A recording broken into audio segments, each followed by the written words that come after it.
আসসালামু আলাইকুম। আজকের বিশেষ সংবাদটির হেডলাইন আপনারা দেখে গেছেন। সরকার পতনের পর থেকে আবারও ভারত বাংলাদেশের সম্পর্ক নিয়ে তুমুল আলোচনা হচ্ছে। অন্তর্বর্তীকালীন সরকার চিন্তা করছেন, বন্ধু রাষ্ট্রের সাথে কাজ করবেন কি করবেন না সেটা নিয়েও দেখা দিয়েছে সংশয়। বসে নেই ভারতও, নিজেদের নিরাপত্তা আর শেখ হাসিনা ইস্যুতে শক্ত অবস্থানে রয়েছে ভারত। প্রতিরক্ষা বাহিনীকে প্রস্তুত থাকতে নির্দেশ দিয়ে এবার নিজেদের নৌবাহিনীকে নিয়ে 4 দিনের বৈঠকে মিলিত হচ্ছেন বাংলাদেশ ইস্যু নিয়ে। মানে বৈঠকে অন্যান্য ইস্যু তো থাকবেই, তবে বাংলাদেশ ইস্যু প্রাধান্য পাবে। এবং এই 4 দিনের বৈঠকে থাকবেন হচ্ছে গিয়ে ভারতীয় নৌবাহিনীর শীর্ষ কমান্ডাররা। এমন পরিস্থিতিতে কি করবে বাংলাদেশ?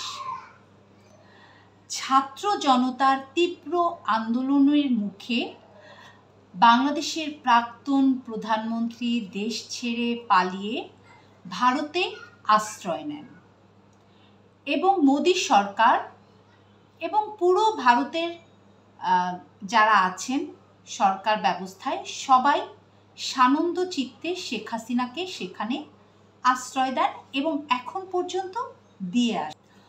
গত 5ই আগস্ট থেকে শেখ হাসিনা ভারতে অবস্থান করছেন এবং তার রাজনৈতিক যে কূটনৈতিক যে পাসপোর্ট সেটা বাতিল হয়েছে। আবার ভারত শেখ হাসিনাকে ফেরত পাঠাচ্ছে, এরকম বিভিন্ন মিডিয়াতে বিভিন্ন গুঞ্জন শোনা যাচ্ছে।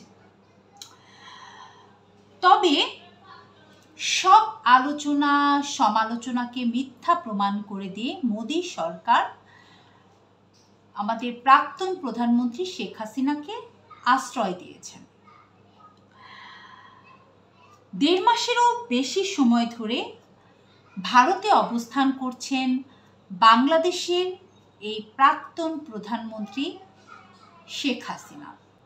ডক্টর মোহাম্মদ ইউনূসের নেতৃত্বে অন্তর্বর্তীকালীন সরকার গঠনের পর আবারও আলোচনায় এসেছে এই ভারত বাংলাদেশের সম্পর্ক।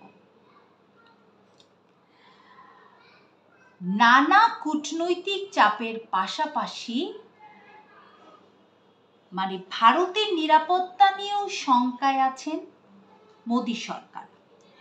এই বিষয়গুলোকে মাথায় রেখে তিনি নিরাপত্তা জোরদার করেছেন এবং বিভিন্ন ধরনের পরিকল্পনা করে যাচ্ছেন। দেশটির প্রতিরক্ষা বাহিনীকে প্রস্তুত থাকতে নির্দেশ দিয়ে কয়দিনের মাথায় আবার বাংলাদেশ সম্পর্কিত বৈঠক নিয়ে ভারতীয় নৌবাহিনীর শীর্ষ কর্মকর্তারা আলোচনা করবেন।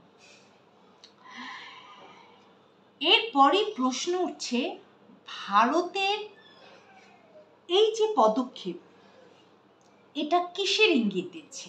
ভারত তো এমনি বিভিন্ন দিক থেকে চাপের মুখে আছে, তারপর বাংলাদেশ সম্পর্কে যে একটা আলোচনা ওনারা করবেন, এটা আসলে কিসের ইঙ্গিত? এই যে দক্ষিণ এশিয়ার ক্রমবর্ধমান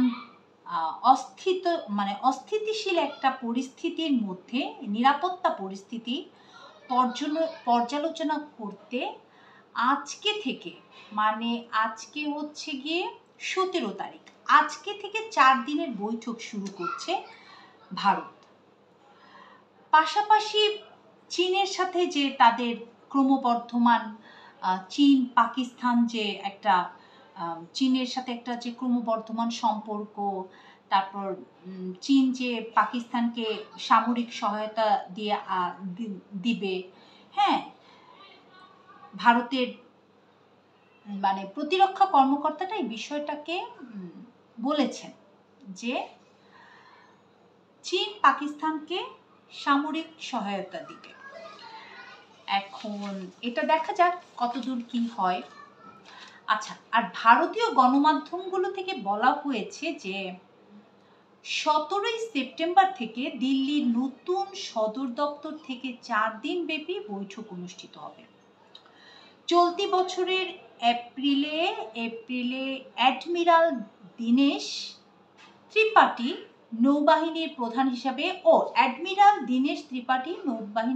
হিসাবে দায়িত্ব নিয়েছেন এবং দায়িত্ব নেওয়ার পরে এটা প্রথম ভারতের এই সম্মেলনটা হতে যাচ্ছে, নৌবাহিনীর যে সম্মেলনটা। আচ্ছা, চলতি বছরের শুরুতে জলদস্যু ও ড্রোন হামলার বিপরীতে ভারতীয় নৌবাহিনী বেশ কিছু সাফল্য অর্জন করেছে। প্রতিবেদনগুলো বলছে বৈঠকে উপসাগরে নৌবাহিনীর চালানো কার্যক্রম নিয়েও আলোচনা হবে। ভারতীয় বাহিনী মানে এই নৌবাহিনী বছরে 2 বার তারা সম্মেলন করে। আচ্ছা, এখানে সব সিনিয়র অফিসাররা তো থাকবে এবং তাদের কোনো মতামত থাকলে সেটাও তারা জানাবে। আর এর আগে লখনৌতে জয়েন্ট কমান্ডারদের একটা সম্মেলন হয়েছিল। বাংলাদেশের অপ্রত্যাশিত পরিস্থিতির জন্য প্রতিরক্ষা বাহিনীকে প্রস্তুত থাকতে বলা হয়েছিল এবং এটা বলেছিলেন প্রতিরক্ষা মন্ত্রী রাজনাথ সিং। আবার কয়েকদিন পরে এই বৈঠক ডাকা হয়েছে। এখন দেখা যাক, অপেক্ষার পালা, বাংলাদেশ ইস্যুতে ভারত কি করছে। ঠিক আছে, তো এই আর কি, আমার মনে হলো এই ইস্যুটা একটু গুরুত্বপূর্ণ, তাই আপনাদের সাথে একটু শেয়ার করলাম। যেহেতু এর আগে একবার বৈঠক করেছে, তারপর তো কি অবস্থা হলো আপনারা দেখছেন, এখন আবার বৈঠক করছে। দেখা যাক, আমি এর চেয়ে বেশি কিছু বলবো না, দেখা যাবে, সময় বলবে। ভারত আমাদের বন্ধু দেশ, আমরা ভারতের সাথে বন্ধুত্বপূর্ণ সম্পর্ক নিয়ে থাকতে চাই, এটাই হচ্ছে আমাদের মূল কথা। আর সব কিছু তো আমাদের অন্তর্বর্তীকালীন সরকারের প্রধান উপদেষ্টা ডক্টর মোহাম্মদ ইউনূস সব কিছু পর্যবেক্ষণ করছেন ইনশাল্লাহ। তারপর আমাদের বাংলাদেশ সেনাবাহিনী অনেক শক্তিশালী, আমরা তাই মনে করি, এবং ইনশাল্লাহ তারাও এটা পর্যবেক্ষণ করছেন কিভাবে দুই দেশের সম্পর্ক বন্ধুত্বপূর্ণ রাখা যায়, সেই চেষ্টাই আমাদের দিক থেকে থাকবে, এই আর কি। তো সবাই যে যেখানে থাকি শান্তিতে থাকি, নিরাপদে থাকি, সবাই সবাইয়ের ভালো চাই, আমরা সবার উপরে মানুষ সত্য, তাহার উপরে কিছু নাই, এই আর কি। ভালো থাকেন সবাই, আল্লাহ হাফেজ, শুভরাত্রি। আচ্ছা, আমার এই ভিডিওটা আমি দিনেও দিতে পারি, রাতেও দিতে পারি, মানে কাল সকালেও দিতে পারি। তো আজকে 17 তারিখ, আজকে তো টাইম অলরেডি একটু পরে 12টা বাজবে। তো যাই হোক, যদি এখন দিতে পারলাম, একটু এডিট করতে হবে, তো দিয়ে দিলাম, আর নয়তো কালকে সকালে আপনারা দেখবেন ইনশাল্লাহ। তো ভালো থাকেন। আর আমার বক্তব্যগুলো আপনাদের কাছে কেমন লাগছে হয়তো আমি সুন্দরভাবে বলতে পারি না, কারণ আমি তো নিউজ প্রেজেন্টার নেই, বাট আমার ভালো লাগে।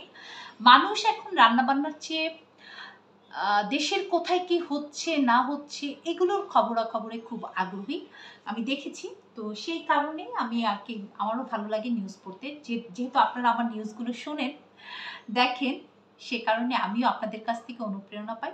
তো আজকে এই পর্যন্তই, সবাই ভালো থাকেন, আল্লাহ হাফিজ, আসসালামু আলাইকুম।